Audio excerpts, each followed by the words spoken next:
insana avlat beriyonam Allah Teala, aliyonam Allah Teala. Allah Subhanahu ve Teala bendeleri yaratmaklığından fakat oyun oynamaktan, fakat bendeler dünyanın yüzünde her iş yürü halası edip yürüse ol del. Elbette bendeler yaratmaklığından hedef Allah'ın tanımalı. Allah Teala'nın istiyon yolunun yürümeli.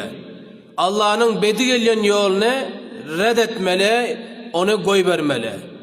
Allah Teala bendelerinden şunu halliyor. Öten hafta hem beyan edentik, ahlak din-i İslam'da beter rulu var. Edeb-u terbiyenin din-i İslam'da beter bir caygası var. Erkek ki bedahlak bolsa ayal şona hayf olsun. Ayal ki bedahlak bi terbiye erkek şona hayf olsun. Ustad ki bi terbiye ve bedahlak şagird şona hayf olsun. İmam ki bedahlak muqtadi şona hayf olsun. Ve muqtadi ki bi terbiye ve bedahlak imamım şona hayf oluyorsun. Ata bedahlak avlat şona hayf olsun. Avlat Allah'ın nimetidir. Onu yaxşı saklamalı, yaxşı terbiye etmeli ama atanın bedahlaklığın yüzünden avlat bi terbiye olan hayf olsun şola avladı ki Allah şuna kamata nasip eden. Ana qarang, her bir şoba gelen bilen ahlak beter muhim azizlerim. Xeyli muhim. Gaynata o gaynine ki bedahlak bolsa kelin şona hayf olsun. Kelinin son günü cehennem buluyor. Gaynata o gaynine ki 100 arman o afsuslar bilen kelin alan avladını üylendüren kelini bedahlak. Hayf olsun şol gaynata o gaynen armanı bördü çürüyorsan. Ahlak beter muhim azizlerim. Xeyli muhim. Ahlak bulmasa din İslam'ın hiç şubesi peş gitmiyor. Ahlak bulmasa hiç kafir Müslümanın et yönüşünden mutasir olmuyor azizler. Ahlak beter muhim zat. Peygamberimiz Aleyhisselam yanına yaranlarından geldi bir iki nefer. Ayttılar ya Resulullah Aleyhisselam. Bizlerin kışlağımızda deydi, obamızda deydi, bir ayal var deydi, adını etmedi. Bir ayal var, katı namaz khan deydiler. Xeyli teheccüd güzar, tesbih elinde, sadaka veriyor, hop say ibadet ediyor, nefil rozaları tutuyor. Şunça bir yaxşı ibadetleri merdim gözünün önünde edip yürüyor.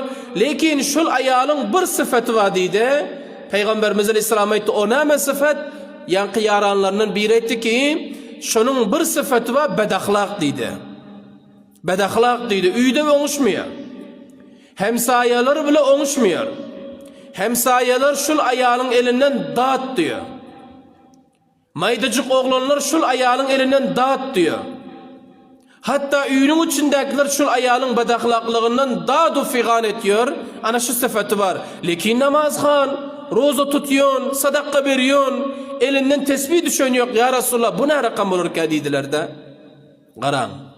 Cenab-ı Peygamberimiz Aleyhisselatü Vesselam cevap verdiler. Ne dediler? Ayali ki bedahlak bolsun her kança abide olasın. Ayali ki bedahlak bolsun kança hizmet edasin. Peygamberimiz Aleyhisselam etti. La hayra fiha hiye min ehlin nari. Nauzubillah. Peygamberimiz etti. Şu ayalda hayır yok dedi. O ayaldan hayır gelmiyor. Ol cehennemi yol dedi şu ayal. Cehennemi yol. Onda hayır yok. O cehenneme gider. Bedahlaklığının elinden, bir terbiyenin elinden kaysı bir günahına azar verer, yüreğine incıdar. Bedahlaklığının elinden erinin yüreğine ağırdar. Gaynatanın yüreğine ağırdar. Ana son cehennemi yolu kalır da. Şu andazı ahlak muhim azizlerim. Namaz cayına yetişiyor ahlak bilen. Roza cayına yetişiyor ahlak bilen. Etiyon zikirlerimiz cayına yetişiyor ahlak bilen. Okuyon dersin vakti fayda verir sana ahlakın bolsa. Etiyon tabliğin vakti sana fayda verir sende ahlak bolsa. Ahlak beter muhim zat. Ahlak bolmadı hiçbir zat yok. Ne dünya ne ahiret. Ahlak şunca muhim. Peygamberimiz Aleyhisselam'a göre şu rakam ayalda hayır yok dediler. Velav ki namaz güzar olsun, teheccüd güzar olsun, nefli roza tutuyor musun? Bir terbiye oldu mu onda hayır yok deyip Peygamberimiz Aleyhisselam'a etti azizlerim.